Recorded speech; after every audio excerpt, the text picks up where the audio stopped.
All right, here's a quick update. Now you can see we've got things mostly down to the studs. There's a few things that still have to be taken out. I mean, this wall is still not done just because leaving that washer and dryer there until the last minute, and then we'll pull it out, get rid of that floor, and we're going to open this up, and this is going to be the floor to ceiling pantry. But here's why you want to do a tear down to the studs, because all of a sudden you start to find surprises. Like, look at this. Fortunately, there's no active colonies, but at some point in time, these termites were in the house.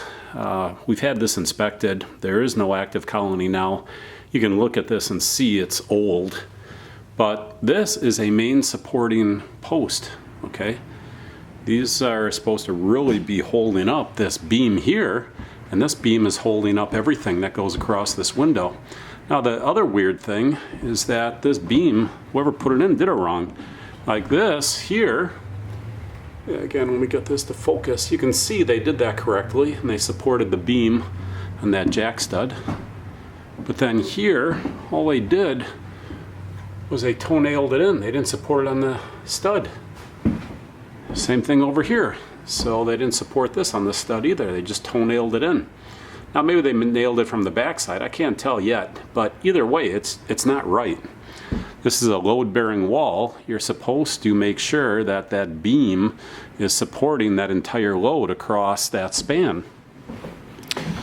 Now the other thing you'll find though is after they did this correctly, again that's correct, but now let's come down here and they cut through almost the entire stud. They notched it out for the plumbing. So again, this is a load-bearing beam, supposed to be resting on these two studs here, on this jack stud, and they cut it away. So you're not really carrying a load if you cut the whole beam away. I mean, if you cut the stud away. So that's got to be fixed too. These are not really right, although there's not really as much importance on this because this is not carrying that overhead load. You still should do it the correct way though. And then the other thing we're finding here is rotted floor. So this is rotted out, so we'll have to replace that as well. So again, these are the surprises that you get when you open things up and you find out what needs to be repaired, what needs to be replaced. We've got some other soft spots here on the floor that will replace this floorboard. But next step will be to do the repairs and then to open up this wall so we connect the kitchen and the dining area and make it one cohesive space. All right, now I've got the temporary walls built, and the purpose for these walls is basically to replace that load-bearing wall. So I have one here. This one out here is to hold on to all the joists going straight across. And then I built this right into the rafters. So I attach that right onto the rafters to make sure that every one of these rafters is supported. And I added this one in here because we're going to be taking that corner off.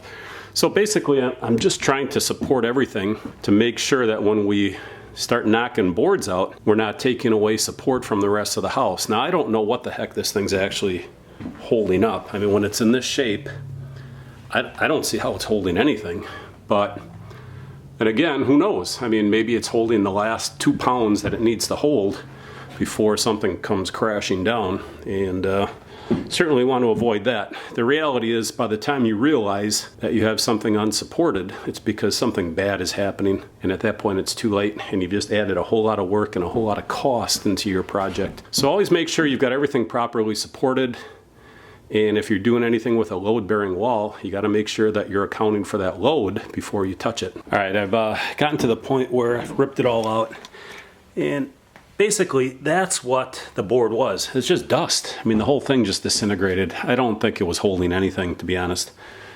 And then I had to rip out the baseboard. And now I'm going to start, I got to rip out some more up there. But now I'm going to start putting some wood back and rebuilding this wall and get it back together. Thing is, this beam, boy, I don't know why they did it that way. It was just toe-nailed in. I didn't want to change it, but I really have a hard time putting things back the way I don't think they should be. You know, again, you can see it on this side. It's just held up by nails. So that's really not the correct way to do it. It should be resting on a stud.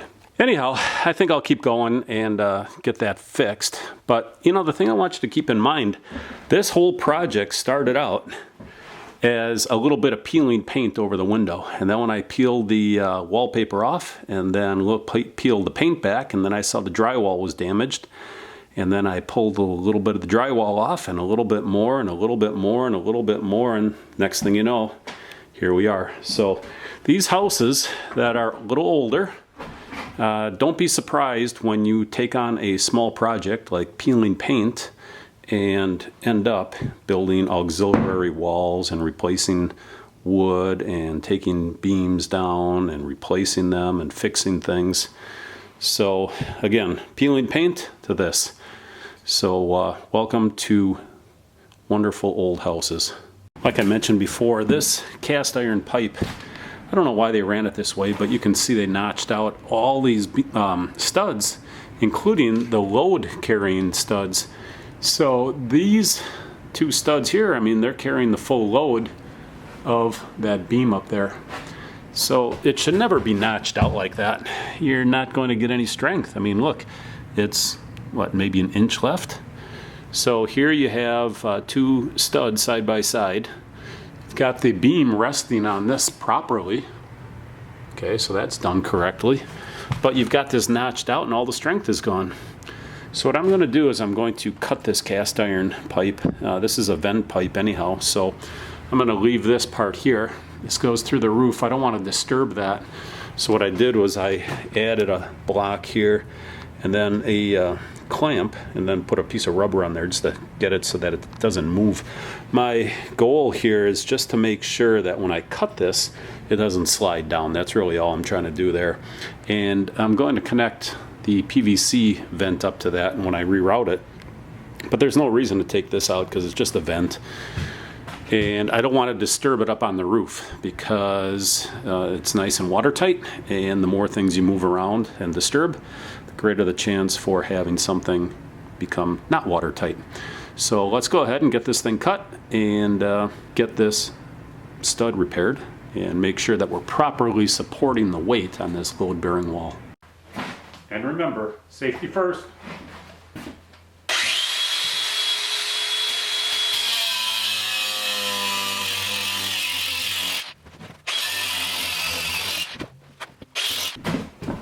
I'm going to have to get a bigger wheel on this grinder because I can't get through all the way. And I can't get to the back side, so I just need a bigger wheel.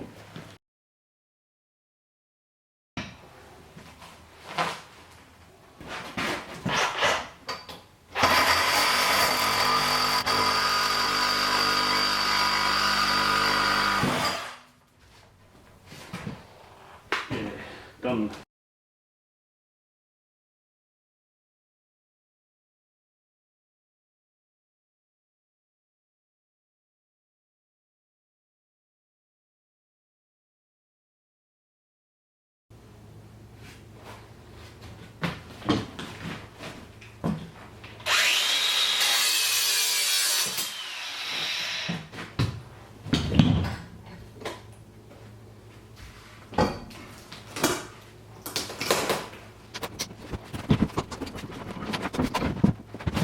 Well, that didn't go as easily as I thought, but it's off. So now I'm just going to plug that drain up so it doesn't bring sewer gases into the house. And we'll keep going, get everything fixed. All right, we've got the corner replaced, so all of our termite damage has been replaced. We've got this header is now supported properly. Same thing over here. So I think you can see this is going to be a better structure than just having that header butt jointed and toenailed in. And again, some of these boards, I didn't notice that they had termite damage until you get into it, so it took on a little bit more work than I'd expected. But again, that's pretty much to be expected. So now I'm going to be able to take down these temporary walls. And again, these walls were put up because that's a load-bearing wall, and we want to make sure it's all properly supported while we're doing the work. And now that the beam is back up and done the correct way, Now we can take these temporary walls down and do all the finish work to make this 100% done. Alright, this is the last part of this video. You can now see how everything has been replaced, all new wood. There's some ugly wood, you know, it's still looking dirty, but it's all solid.